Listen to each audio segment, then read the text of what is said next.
Book of Heaven, Volume 36, May 15, 1938. How the Word of God is life and encloses all centuries. How in one creature God looks at all human generations. How Jesus doesn't know what to do with one who does not love him.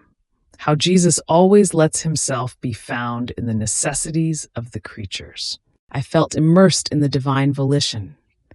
Its light made me comprehend many truths, but I felt incapable of enclosing them inside my mind, so small, with a reluctance to manifest them and write them on paper.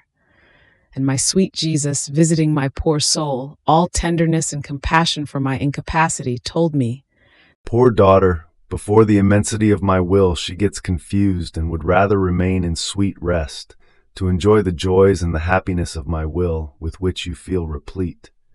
But no, my daughter, work too is necessary. In heaven there is always joy, but on earth there is an alternation of joys and of work. For you, manifesting and writing is work, while entering into my will is to possess the purest joys and the greatest happiness. However, in the work I never leave you alone. Rather, I do more than you do. Without me, you would not have been able to do it. You must know that our love is so great that when our goodness decides to issue a word, to manifest a truth from our supreme majesty, we form the act within ourselves. We enclose the good which that truth we are issuing must produce. When the good we must give to creatures by virtue of that truth we are manifesting is fully mature and completed, then do we offer it to the creature as bearer of the good that we want to give to the human generations. Therefore, our word encloses all centuries. Our words are lives, and because of this, they possess the creative strength. Wherever they reach, they will create the life and the good that our truth carries. So to stop our words by not manifesting them means stopping all the good and the many lives of ours that our words can produce. And I know, my daughter, that you would never want to cause me such sorrow and hinder this great good for the human generations, would you? One who loves me cannot refuse me anything, not even the sacrifice of her life. Therefore be attentive, since you don't want to become responsible for so many of our divine lives, which must take life in the creatures." After this, I felt in such suffering, but so much if I was going to breathe my last. Jesus immediately ran to sustain me in his arms and told me, "What is it? Do you want to come?" "Yes, if only you made up your mind to take me." And Jesus, "My daughter, and what are we going to do with the earth?" And I know nothing, and I am good at nothing, and besides, what do I care about the earth? And he continued, "My daughter, yet you should care, because your Jesus cares, and my interest and yours must be one. Now you must know that it is still early, and the divine will has not yet been completely manifested. In fact, the more it is manifested, the more souls get caught in the net of its light. Not only this, but the more it matures and grows in one creature, the more all others acquire the right to receive it, and we feel more drawn to embrace the human generations, letting them possess the life of our will. Our goodness and our love are such that in one creature we look at all others, and for love of one we do good to all. But who then overflows with this good for all? The one who was the first to receive that good, she who listened to us and cherished our truths more than if they were life of hers, she who, heedless of her own life, was ready to sacrifice it in each instant for love of us, to let us do whatever we wanted with her. This has so much power over our supreme being, it moves us so much that one creature alone is enough so that all others may receive that good.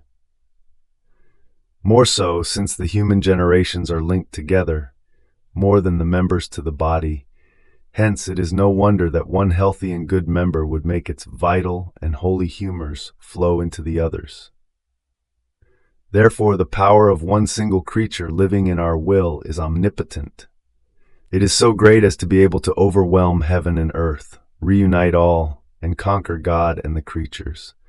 So let me finish, and then I will take you soon. Afterwards he added, My daughter, the more one suffers, the more one feels the need to be loved.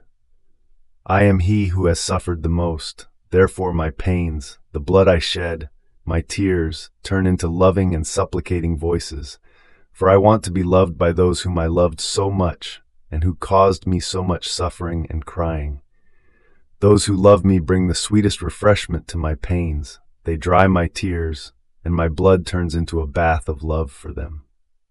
But do you know who converts my pains and tears into joys and contentments? The soul who lives in my divine will, because in her I find the love that loves me always, which is support in my pains, my constant refreshment. And I feel like a victorious king because, though wounded, with the weapons of my pains and of my love, I have conquered the will of the creature. Oh, how happy I am in feeling loved and in living life together with those for whom I endured so painful and bloody a battle. More so, since I created everything in order to be loved, and if love is missing, I don't know what to do with the creature, because I cannot find what I want. At the most, there might be different varieties of love. There may be love of reparation, love of compassion, love of imitation. But it is always love that I want. And if I find no love, it is not for me. And since love is the child of my will, if I find the child, I find the mother. Therefore I find everything, and all that belongs to me. So I rest and delight in her, and she delights and rests in me, as we love each other with one single love. And I, my beloved Jesus, if you yearn so much to be loved and for creatures to do your will, why don't you shower them with your graces so much that they may feel the strength to operate and to love you as you wish? And Jesus, My daughter, only in the act in which the creature sets herself to do what I want, then am I drawn to give her the strength necessary, or rather superabundant, not before. I cannot give things uselessly, because they would be held more responsible before me if they felt the strength but would still not do what I want. How many before doing an action feel so helpless, but as soon as they set to work they feel invested by new strength, by new light. I am the one who invests them, as I never fail in providing the necessary strength that is needed in order to do some good. Necessity binds me and forces me, if necessary, to do together with the creature whatever she does. Therefore, I myself am the true necessities. It is I who want them, and I am always together with the creatures in the necessities. But if what they do is not necessary, then I put myself aside and let them act by themselves. after this, I was thinking to myself, how miserable I am. I feel like I haven't done anything for Jesus. After so many graces he has given me, who knows how much I should love him? Instead, I am so cold. It is true that I can only love Jesus, but I should be all on fire, and I'm not. But while I was thinking this, he came back and, scolding me sweetly, told me, My daughter, what are you doing? Do you want to waste time? Don't you know that all you should care about is to do my will and know whether you are in it? In my will, everything is love. The breath, the heartbeat, the motion, the very human will wants to know nothing other than loving me. My will, jealous of this creature, surrounds her with the air of love in such a way that she breathes nothing but love. Your Jesus never looks at what the creature feels. Many times feelings can deceive her, but rather I look at her will and what she really wants, and that is what I take. How many things are felt, but one does not do them? On the other hand, if one wants something, all is done. Besides, in my will nothing gets lost. For one who lives in it, my will numbers everything, the breaths, the heartbeats, the little I love you, everything that is done in life.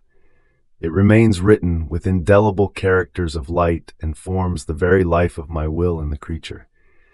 Many times the gifts I have given to her, the acts she has done, remain hidden as her own property in the depth of her will. Therefore she feels as if she had done nothing. But it is not true. As the circumstances arise, it will show how the light is present in the soul, brighter than sun. Sanctity is there at its post of honor. The virtues are all there, ready to act heroically as soon as there is any need to exercise them. My will knows how to maintain harmony in its divine order. Wherever it reigns and whatever is done in it acquires the imprint of eternity. Therefore, live in it and do not worry about anything. In fact, my will take care of your good more than you would yourself. Fiat.